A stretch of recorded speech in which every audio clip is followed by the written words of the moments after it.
never let go of my hatred.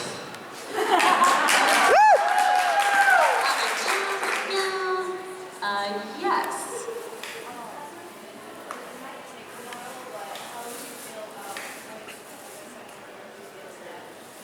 How would I feel about what? How would I feel about voice acting for Julia's death? I mean, they come and they go, you know. You make it sound like the Game of Thrones. Well, I feel like, I don't know that I would believe that she would be dead. I'd be like, is she? Come back alive. I feel like she would come back alive. Yeah, she's alive right now. Spoiler. Does she die? What's happening? What are you trying to tell me? Wow. Wow. Spoiler alert. Thanks a lot. Well, I guess she's dead. I don't know. I don't know how I would react. I don't know anymore. Who am I? Yes.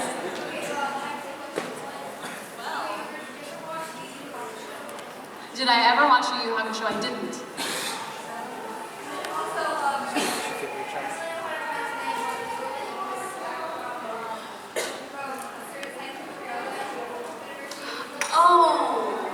Oh, what is her name? Does anyone remember who, what is the name of the show again? Certain Scientific Railgun. Does anyone remember how to pull it in? Satin! Yes! Yes! That's right, the one, and Jeremy's my bestie.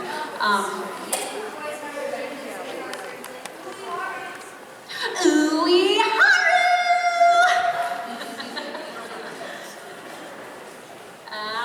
Who hasn't asked? You haven't asked a question.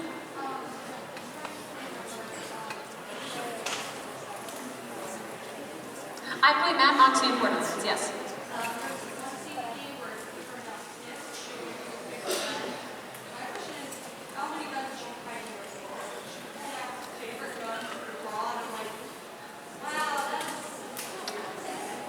So how many guns is Moxie hiding in her bra?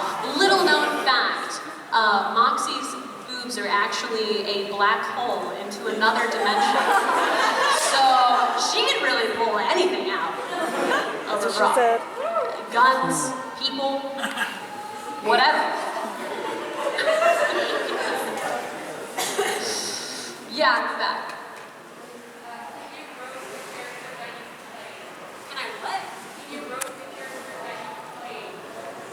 Can I what a character that I played? Roast. Guys, that takes too long. A roast is like an hour-long thing. And people write the jokes for like months and months in advance. I don't know, guys. You guys, don't put me on the spot. Yes. Can you tell us a story about how you found out you got the part of Shira Yuki and Oh, it's not an exciting story, but so basically this is a story of when I have gotten any character. I went in, actually with Shirayuki I had to send an audition in because I was out of town. So I had to send an audition in, I emailed it to the director, Chris George, and then a week later he called and said, hey, good news, we want you for Shirayuki, come in for these hours. And I was like, yay! That's it.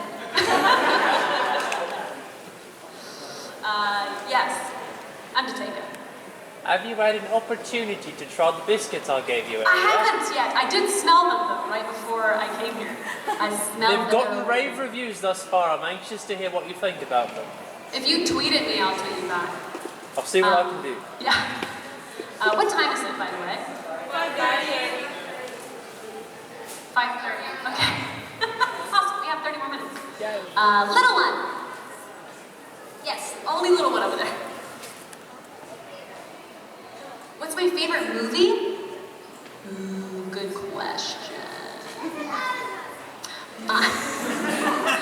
My favorite movie is one that I can pretty much guarantee you have never seen. Whiplash. This is my favorite movie. You guys probably want to wait to see that until you're much older. I love Whiplash. I also really love Coming to America. That's one of my favorite movies. I watch it almost every Christmas. Actually, every Christmas I watch Coming to America, Trading Places, and Love Actually. Those are my favorite Christmas movies. Yeah, that's all I got. Other questions? Yes.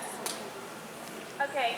Have you heard of Germany's or Italy's song to Germany? And if you have, can you sing it in Italia's voice? Say that again. Have you heard of Italy's song to Germany? And if you do, can you sing it in Italia's voice? Ellie's song to Germany? Italy's song to Italy's Germany. Italy's song to Germany. Oh, I have no idea what that is. Sorry. I can't help it. Yes. Will there be any resolution between Chibitalia and HRE? I don't know. I don't know. I'm waiting to find out. Who hasn't asked a question that has a question? Yeah, the back there. It's more like a favor.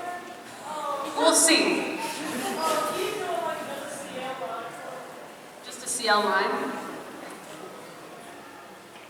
Sebastian, bring me my tea. And perhaps a chocolate.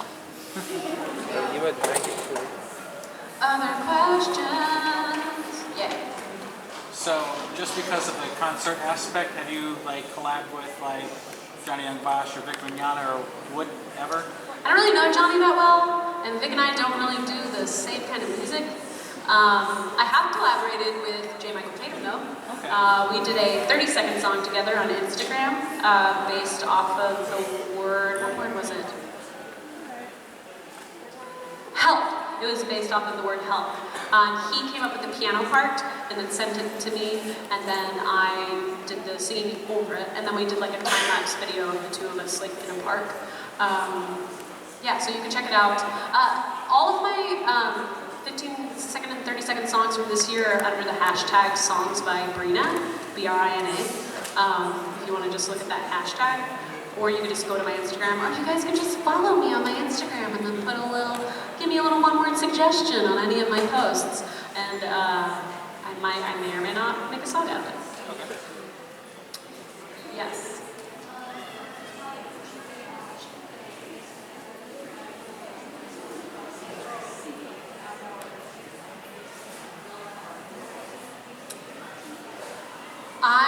So the moment in, so let me explain to you how this was done.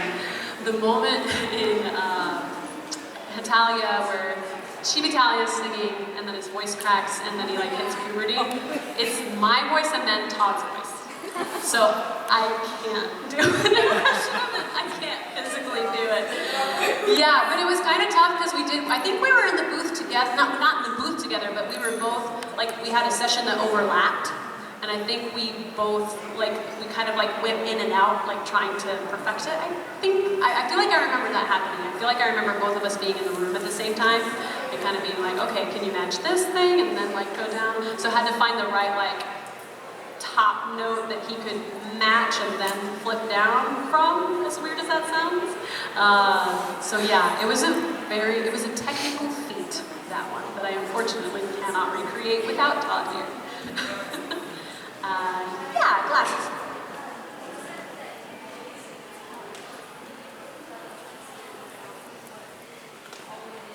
So the music that I did in college, I studied classical music. My degree is a Bachelor of Arts in Music, which is like the laziest music degree that you can get. I was a big fan of music theory. Like, my instrument was voice. And I became proficient at piano because for those of you who study music know you have to pass a piano proficiency exam to get your degree, and I did that, but I don't play well. I play piano even worse than I play ukulele, which is funny because I've been playing piano like on and off for years now, and it doesn't make sense to me. Ukulele, however, I've played it for a year now. Still not great, but I'm getting there. Yeah, I love music theory. My favorite class was 16th century counterpoint, which is like the nerdiest thing I think I could say.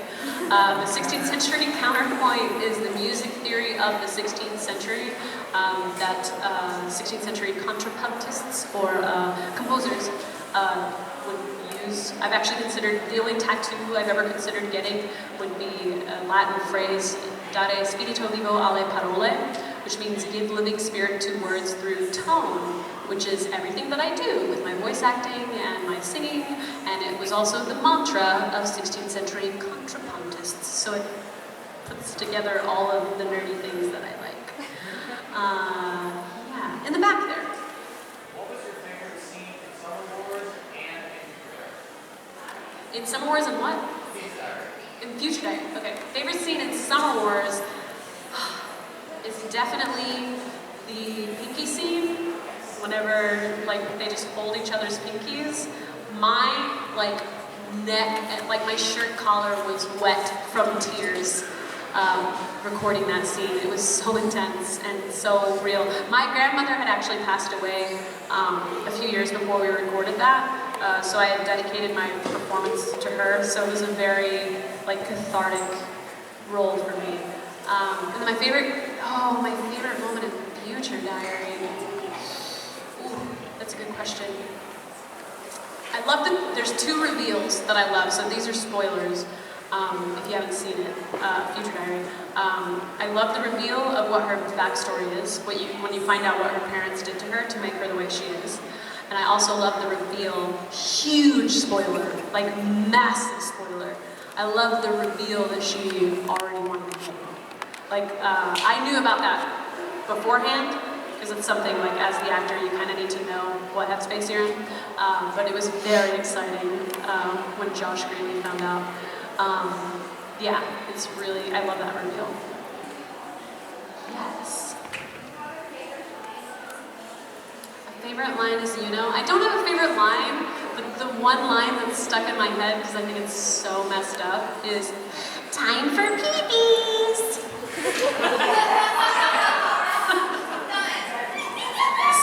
So messed up. Yes? How do you feel when you casted Chaozu and Par and Dragon Ball Kai.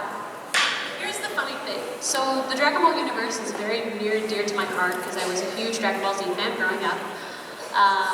Cell Saga forever. And so I was really excited to even potentially be working on it because I knew they were replacing a lot of characters in Dragon Ball Kai. But at the same time, I really didn't want a big character because they all scream so much. So much. And so when they said I was playing Chaozu and War, I was like, yes! Because I still get to be a part of it, but I don't have to destroy my vocal cords. Like, to hear the difference, like when you go back and hear original recordings of Dragon Ball Z, like Chris Sabat's voice in Dragon Ball Z versus Chris Sabat's voice now, like, he was already a bass, and I feel like everything has just dropped an octave. Like, there are times that Chris Sabat has called me in the morning, like whenever he hasn't fully woken up yet, that I'm straight up like, dude, I can't hear you. Like, I don't understand what you're saying because his voice is so low that it's just like out of range that any human could possibly hear. I'm just like, dude, you gotta warm up and call me back because I can't understand what you're saying. So yeah, I feel like I got to dodge a little bit of a bullet as far as that's concerned. But it was really fun to get to assistant direct on Dragon Ball Kai. That was really cool and like surreal. And I also got to do the lyric adaptation for the theme song for Dragon Soul. And yeah, and I also got to sing it one time, which was fun. Yes?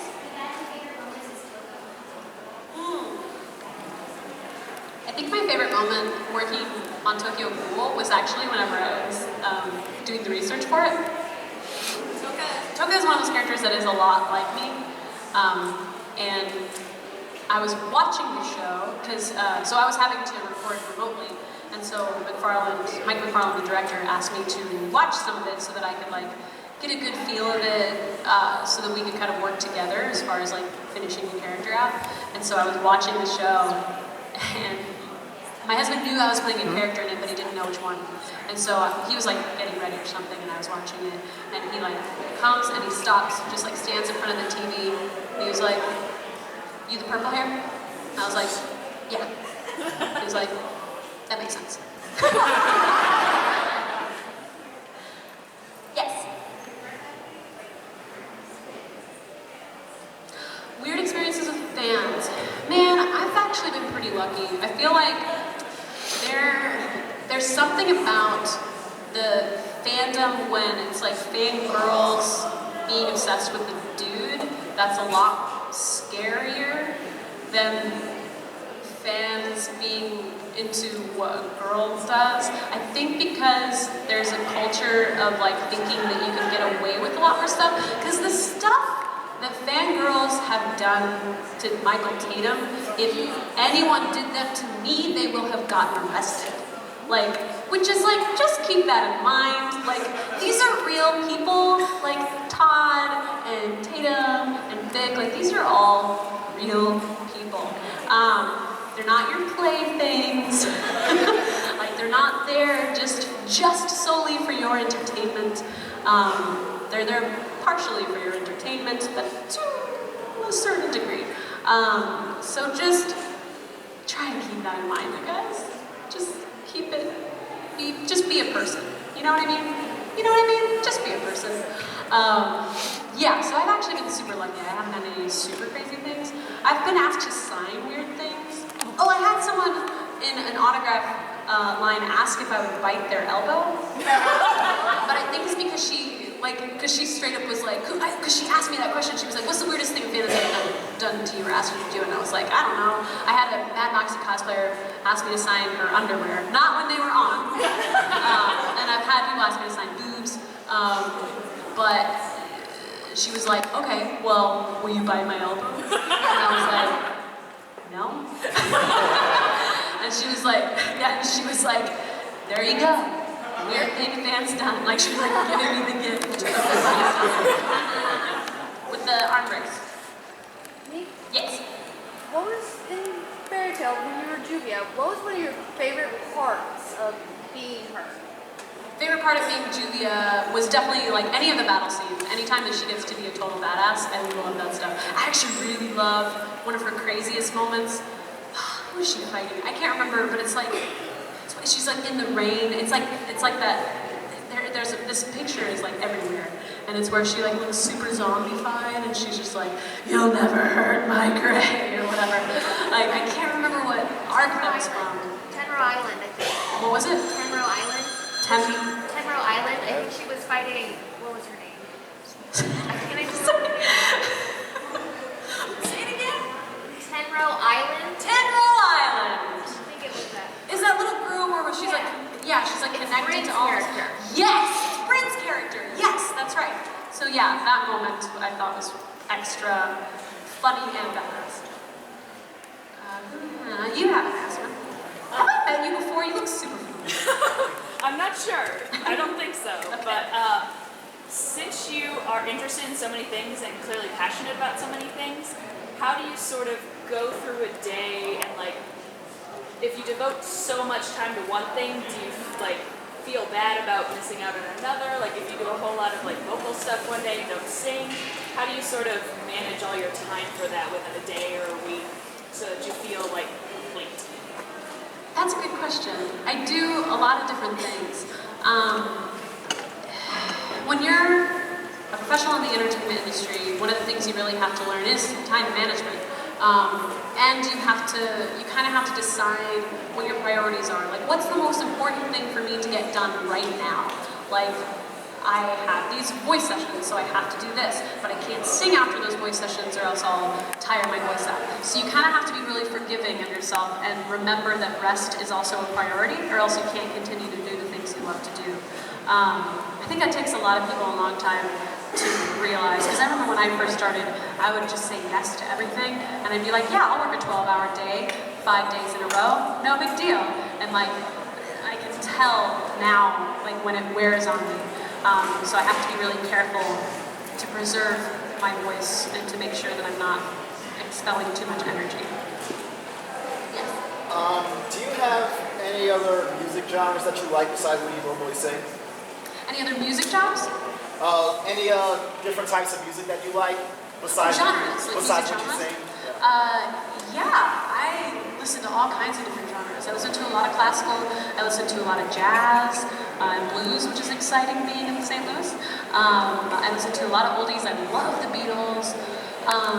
I've been into Andrew Bird a lot lately. I love dance music. I love Mystery Skulls. I love my brother actually is really good friends with Lewis, whoever said yes about Mystery Skulls. My brother is really good friends with him. Funny story, he's from our hometown, and he used to do like death metal stuff, and my brother is a metal player, and he like asked him to go on tour with him at one point with his band, and my brother wasn't able to do it. My brother is also, he's a mix engineer at Funimation. Anyway, where was I going with that? Oh, other genres. Love rock and roll. I love Guns N' Roses. I grew up on Guns N' Roses. I love them. My Brightest Diamond is one of my favorites to listen to. St. Vincent. I like a lot of stuff. It's hard for me to say everything, but it's very eclectic. Like everything I listen to is very eclectic. Yes.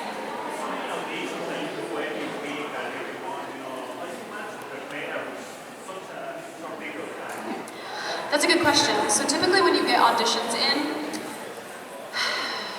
a lot of times you'll only have 1 or 2 days before you have to turn it in or before you have to show up to do the audition. So for me, I feel like it's just really important to keep your instrument at the ready, which is why acting classes are so important. I mean, I've been acting professionally for over 10 years, but I still take a regular acting class because if I'm not acting, I'm not in a show at the time, or if I'm not doing a lot of auditions at the time, I want to be ready when I get that opportunity. Like success is preparation meets opportunity. So it's not about just getting that lucky break, it's about being ready when you get that lucky break. So if someone calls you at the last minute and says, hey, come in for this audition, or hey, come in for this session, you want to be the one that comes in and blows their mind. So you want to always be practicing and always be just learning and trying to... The cool thing about acting is that it's about living life and being present in the moment. So a way to practice acting is honestly like just living, and not just living online, but like being able to like feel the energy in the room, feel the energy of the people around you, and like be willing to connect with other people. Like it's our job to portray humanity, which means we have to be connected to it. And I feel like that's a really important thing to me. So it's a daily practice. It really is. In the back there.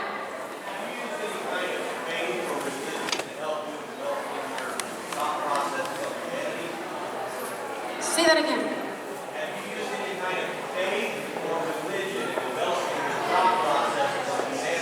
Have you used any kind of faith or religion in developing your thought process on humanity? Have I used any kind of faith or religion in developing my thought process on humanity? You know, I consider myself I'm not religious. I've gone through phases of like trying out different religions, and I feel like it's a very personal choice for everyone. To me, like, I do think, for me, I have to serve a higher purpose. I do know that about myself. So to me, the thing that I know for sure is that people matter, and they're important, and we should take care of one another. And so that's, I guess you could say that's my religion, is I try to do the volunteer stuff. I think that's something that's really missing from the secular world that the church does so much better, is taking care of like their people and taking care of their elderly.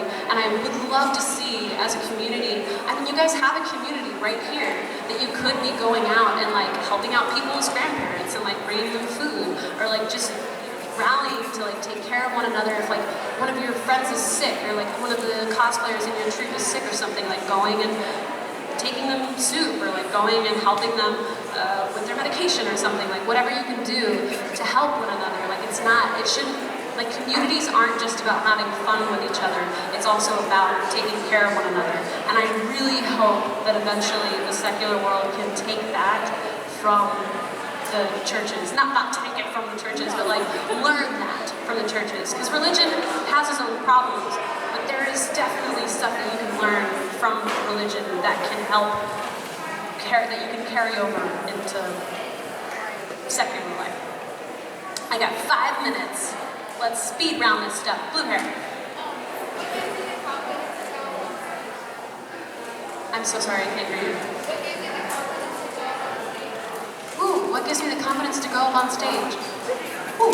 I mean, I said earlier, it's all about practice. The first convention that I did was like 10 years ago, and I said nothing on panels. Like most of the panels, they didn't have me do solo panels or anything like this. I would say nothing on the panel, to the point where like one of my friends was like, hey, Brina, you feel like talking at all on this panel? Nope? Okay, cool.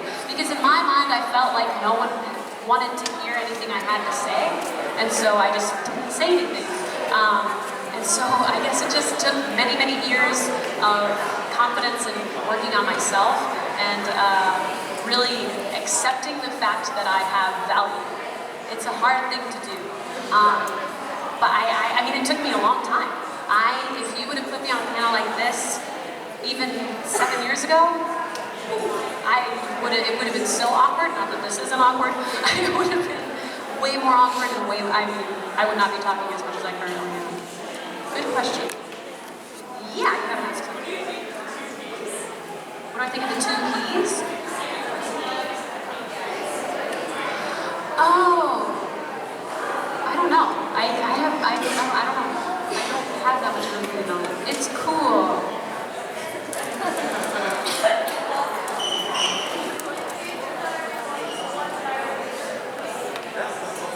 What was the one diary that I what? I'm so sorry. Say what? Oh, the diary user that I hated the most? Ooh. I'm assuming you mean as you know, because I don't actually personally hate it. Oh, who was the one with all the bombs? Number 9. I don't know. I don't trust him.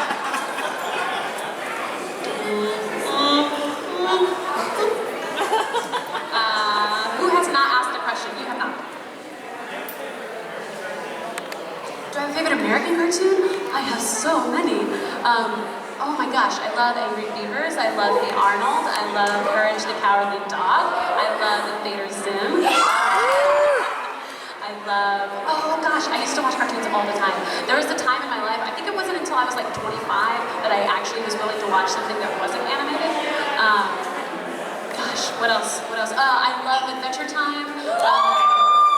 I just started watching Steven Universe. Oh, I can't think of anything else. I loved Scooby-Doo when I was younger too. Yeah, a lot of them is the answer to that question. And I think that's all the time I have. I'm going to be over there doing autographs, and you can buy my CD if you want. It's $10, and I can sign it for you. So let me pack up here, go up and line up over there, and pack up here, and then I'll be over there.